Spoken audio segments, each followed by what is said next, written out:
Hello, my name is Schlagg, and today we are going to be ranking every Five Nights at Freddy's game known to man. So, the premise of the tier list is that we will be ranking every single one from S to F in order. In this tier list, we have every single FNAF game from 2014 to the present, including FNAF fan games. So, this is going to be a wild ride. And if this tier list pisses you off, that's your fucking problem. Five Nights at Freddy's 1. This is what started the flame and truly created the recipe for success. It made all that fucking money. So I think to set a nice baseline, Five Nights at Freddy's 1 was an easy C tier. Five Nights at Freddy's 2.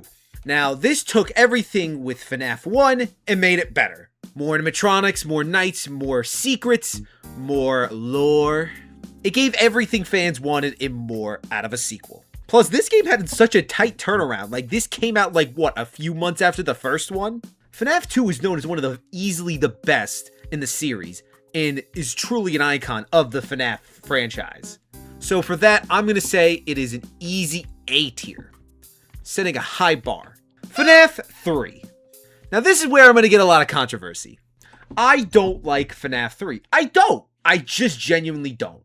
I think the setting and the main villain were great. I think it's set apart from a lot of the different games. However, here is the problem. This shit genuinely gives me a fucking seizure. There's too many blaring lights and too much fucking noises. Like, genuinely gives me a fucking headache. Plus, oh my god, the jump scares. The jump scares are annoying. They just flash in your face and you don't actually die. And the fact that after every single jump scare, there's a big flash of white that comes over your eyes, it genuinely is just the biggest seizure I could ever ask for. Like, if I want to be that overstimulated, I would go watch Pokemon episode season 1, 38. However, it did have some nice secret endings, so I will give it a nice, easy D tier. FNAF 4. Five Nights at Freddy's 4, I genuinely believe, is like the #1 best FNAF game. The design and the animatronics, they're actually scary. The setting, you're a helpless kid in a room, literally dealing with the nightmares. And the fact that you have to go up to the door and hear if they're actually there, and basically guess if they're basically there or not, or if you fuck it up, genuinely puts skill into this game. The only issue that I think this game has is its lore implications and when it was released. So, for that reason, I am putting this as an easy S tier, baby. Let's go. Sister Location. Sister Location got a lot of shit for no reason. Because it wasn't the classic FNAF that we all are known to. Which I think is fine. I think people are just afraid of change in different games. Plus, I think it expanded the universe and kind of took Freddy out of the fucking spotlight because he's been in the games for so long. Sometimes you need a nice change of pace. And honestly, I enjoyed it. Again, had some bugs, had some lore implications, but for the most part, I enjoyed it. So for that, I'm going to give it an easy B. Pizza Simulator. I've been dying to rank this fucking game. Pizza Sim is the worst FNAF game ever made. So there's two parts of the game. There's the pizza simulator aspect, where it's just like you build your own pizzeria, you take jobs and that sort of shit. And then there's the night aspect, which is when you do a bunch of office tasks and do random bullshit. I fucking hate it. I played this so little because it is so frustrating. I don't know the gimmicks. Apparently you have to turn off the power when they're close, but you don't know when they're close because there's no real sound cues or some shit, or it's really difficult. It's fucking bullshit. And oh my god, don't get me wrong, the jump scares. The fucking jump scares. Every single game up until this point has amazing jump scares. This is the first game that has the shittiest fucking jump scares. They're just moving PNGs. Like what the fuck is this? What the fuck is that?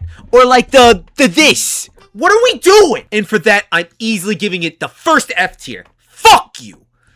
Ultimate Custom Night. I don't have an issue with Ultimate Custom Night. I think it's a fine game. I think it's a fine game to genuinely play and customize and just enjoy the FNAF jump scares in this one. It's truly meant to just challenge yourself and just see how far you get at the most difficult with as many animatronics as possible. And it introduced 50-20 mode. It also apparently gave a lot of lore from Matt Pat and like solving the case, but like, I don't really give a shit for that much on my part. It's like, kind of just expand on little things that we already knew. Overall, it's nothing really too impressive, but it's not shit. So I think, for that, easy E tier. Security breach. Alright, we're getting to more modern stuff. So typically, with security breach, you are either the biggest fucking fanboy, or you think this is the worst game in existence. I think it's alright. Listen, on release, was it a shit show and it was buggy and laggy and like all sorts of dog shit? Yeah. However, they made patches, they fixed some things, they made changes. And this was Steel Wool's first official, like, FNAF game. However, I'll be even honest to say myself, I can't even bring myself to finish this game. It is so, like, out of the way and just so difficult to navigate sometimes. And I don't even know the story fully sometimes. I enjoyed it for the most part. I think it's fine. I can't really finish it. Maybe I'll finish one day. I don't know.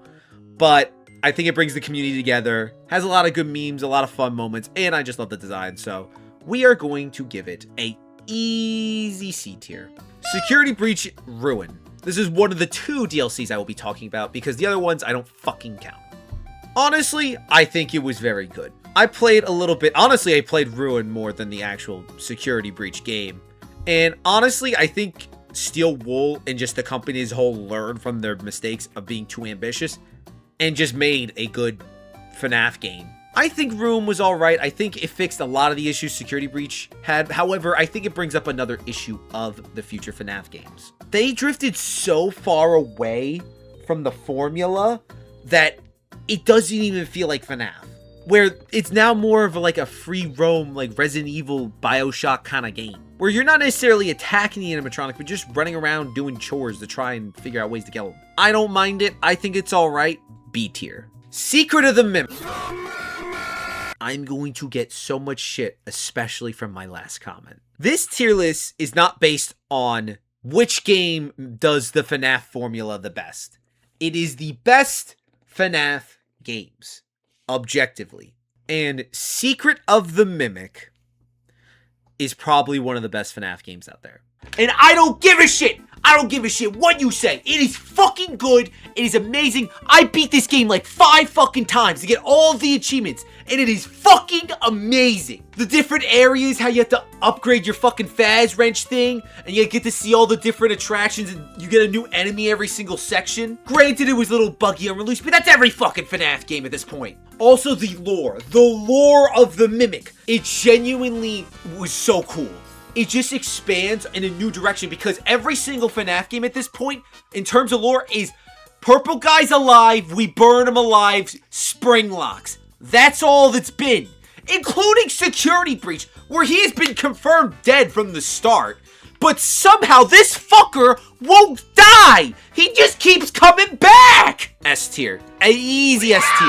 Easy. FNAF World. Another game, I think, got way too fucking hated for no fucking reason. This game on release was given so much dog shit ratings that it was removed off Steam. And again, it got the treatment that this is not a FNAF game, so we think it's shit. And I played the game. I think it's pretty good. I think it's different. I think it's ahead of its time. And I think a lot of fans that are true FNAF fans come back to this game and think we judged it too harshly. It was different. It was a fun experience. Was it a good FNAF game? But I don't think it's a bad game overall. And for that, I'm going to give it a D tier. Fnaf AR. I'm gonna be so fucking real with you guys. This wasn't a fucking game. This came out as a part of the Pokemon Go phase, where all these games are trying to put like fake realities or some shit. I don't fucking know. Like, it's genuinely kind of stupid. And by the time that this game came out, it was rivaling with Pokemon Go, Minecraft, and a bunch of other bullshit that, like, this was just a fad. I don't even consider this a game. So I think genuinely we're gonna put this in F tier. I'm sorry. FNAF Help Wanted. This game is shit, and if you like it, you're shit. This game is literally just a bundle of the FNAF games in VR. It's like, there's not even that much different games. There's like a few mini games, but like, it's just the same past 4 games in VR. Plus, I'm not a big fan of VR. I think it gives me a headache and it's just too much. I think it was cool for the time. I think it was way too overhyped. It still is. Plus, this game aged like fucking milk. Because you know why I know it aged like milk? They created desktop versions for these games. Which, the whole point of it is to play it in VR. Why are we having a desktop version? The whole point is to get you to buy a VR. And if you don't buy the VR, then the game is pointless. And I've played it on desktop. It's actually not that terrible, but like, that defeats the whole purpose of it. Genuinely think this game is dog shit. This basically was just a gimmick to try and make you buy VR, and that pissed me off because it worked on me. So easy F. Curse of Dreadbear, another DLC. I think genuinely this DLC kind of saved Help Wanted a little bit, because not only expanded and gave us the rest of the FNAF games like Sister Location and other bullshit, but also gave us a little bit of like Halloween themed shit to do, where it felt unique and kind of gave us more animatronics, like the fiery nightmare ones, which again I'm always a fan of. And actually was the first time I think they were thinking of mini games for the animatronics in mind, and think of horror aspects to put FNAF fans in with these characters. However, it's still a VR game, and I fucking hate it. And guess what? DLC is not worth $20 for a couple mini games. F! Help Wanted 2. More mini games, more expansive gameplay, except it kind of gave us a little bit of everything, from Security Breach to the old games, and I don't mind it. I think this game is the only one that did minigames correctly, where not only it brought back some aspects of the old FNAF games, but they made them unique enough that it feels like a new experience. Where Dreadbear started that, but didn't really expand on it too much, but Help Wanted just basically took it and ran. Which I think is a good thing. Again, it's still in VR though, and also expands on a lot of characters that were shafted in previous games, specifically Pizza Simulator, which is objectively fucking shit. Because looking back on it, those characters were cool. There was a lot of cool characters that they introduced in the Pizza Simulator aspect. Just too bad they never got any attention because it was just a random game Scott dropped in the middle of nowhere land. And no one really got to experience it besides some diehard FNAF fans. Overall, piqued my interest, expanded lore. I think it was fine. I think this is the only FNAF game that it is in VR that I will accept as an E. That is the only good one, and you could play it not in VR. Into the Pit. Now, this game is based on the books. I don't know anything about the fucking books. I don't know how to fucking read. However, I think it's good. I'm not a big fan of the art style, but I think it's different and unique enough that it's cool. Plus, more lore, and kind of gives us a new story to look at. And I guess play the game instead of reading the book. So I think that's always fine. I played it. I enjoyed it. I think it's a very high quality game. A lot different from what I'm used to. But I'm going to give it an easy D. 5 Laps at Freddy's. This is just Mario Kart. C. Now we're on to the fan games. Treasure Island. Now this is the first ever FNAF game that was kind of like popularized and made aware that people can start making FNAF clones. And genuinely, I think it's a good concept. I think it's cool. I don't fucking know what the fuck it's about. The story's off. I don't fucking get it. The original creator started it, but then dropped it, and then a new creator started it, and then dropped it again, and then that made a fan pick it up again. I think Treasure Island has been in the hands of too many owners, where basically it's just Mickey Mouse but in Five Nights at Freddy's form. There's been too many of these, but I think it's alright as a starter FNAF game, but I don't think it's that much to drive home about. E. Five Nights at Candy's. Now we got some quality. Five Nights at Candy's one I think is a good baseline of what a good FNAF fan game can be. Not a big fan of the cat design. I'm not a big fan. But I can acknowledge quality when I see it, and I think it was really cool. Brought me some entertainment. Had some okay lore. I think it was a little copy and paste, but hey, more FNAF. Who's gonna complain about more FNAF? So for that, I'm gonna give it easy B tier. Five Nights at Candy's 2. Now we're getting into the sequels, which, in my opinion, FNAF fan games that have sequels are not good. I think once you get past the first or second game, it's already too much. Because if FNAF can have too many games and feel like it's overwhelming and too much the same, I think FNAF fan games do that tenfold. I think it was alright of a game. I wasn't a big fan of it. C. Five Nights at Candy's 3. Now take everything I just said about that last review, that last comment on Five Nights at Candy's 2, and throw it in the fucking trash. You see this? You see this? Trash. That opinion garbage. This took a lot of what I loved about Fnaf 4, and I think a lot about the Fnaf games, and just expanded on it.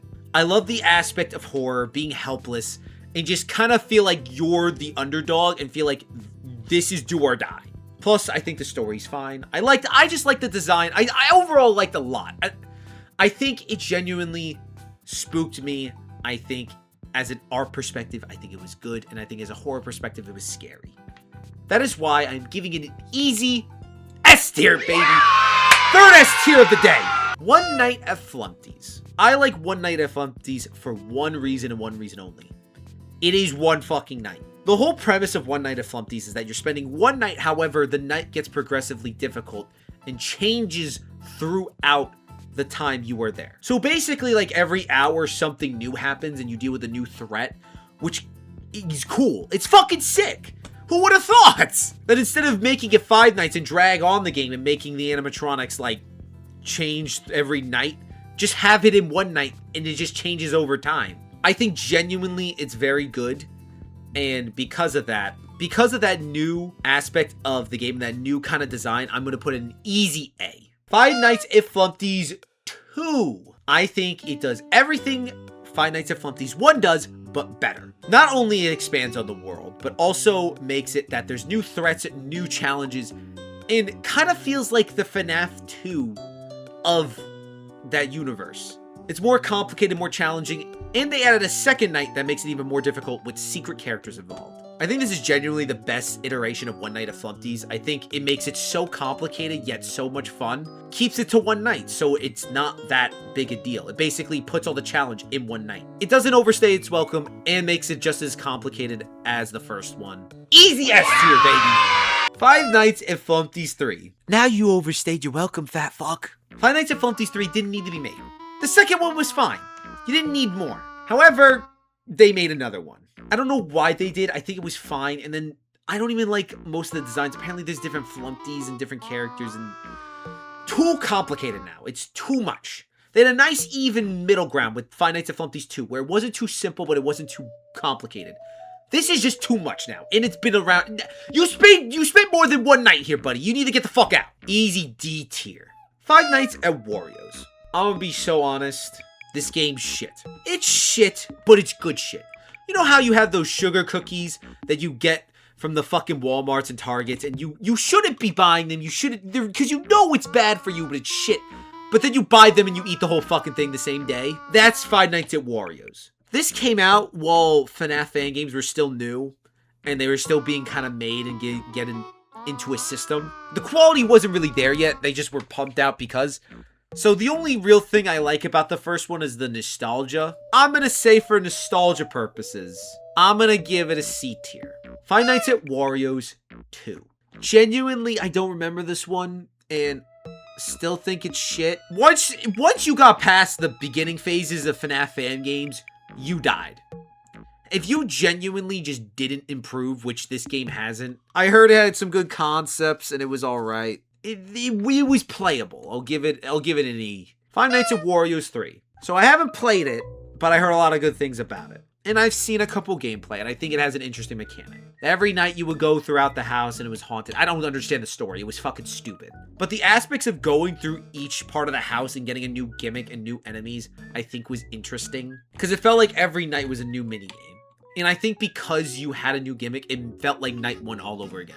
D tier. Now you've overstayed your welcome. Five Nights at Wario's 4. Haven't played it. Haven't fucking seen it. I don't give a shit. Fuck you. F. Juniors. Now this is a good game. I think this genuinely takes an interesting aspects of the Five Nights at Freddy's world and kind of spins it into more of a realistic way. I think instead of making like the story based on the murderer and the haunted animatronics versing each other, I think making it about the haunted animatronics haunting the place was a good call for Juniors. Plus, again, the artwork and design is fucking scary. These things look so realistic. They literally look like Chuck E. Cheese fucking animatronics. Overall, good game, good premise. I think it was very well executed. Easy B tier. The glitched attraction. I think it was a very interesting concept. I think it was cool. And I think it's just like something that you would never see before in a FNAF fan game. And I can appreciate that. I think games that take IPs and put it in a new light genuinely deserve a lot of praise, especially if they get this much effort. Easy, easy A tier. The joy of creation. Now, I think the joy of creation is a little bit of a mixed bag for me. It's just like so odd and unique, yet it feels kind of like out there. I'll say this, it is scary. It is a scary fucking game. Overall, aesthetically, I'm just not the biggest fan, but I can respect its like effort. But it's just personally not up my alley. If you like it, you like it, but I don't know. I'm gonna put it easy C. Now, this might actually probably be one of the more controversial opinions. I'm just gonna go out and say it. What the fuck is Pop Goes? I have seen this game like 5 or like a handful of times. I do not get the premise. I do not get the lore. I do not get the fucking gameplay. I've seen everyone and their mother play this game, and I just don't fucking get it.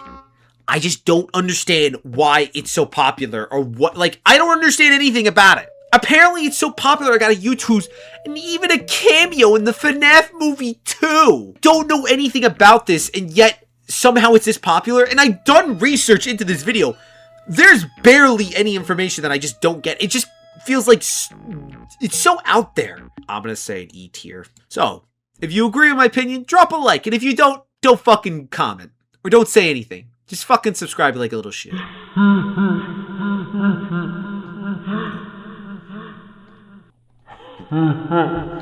Freddy, no!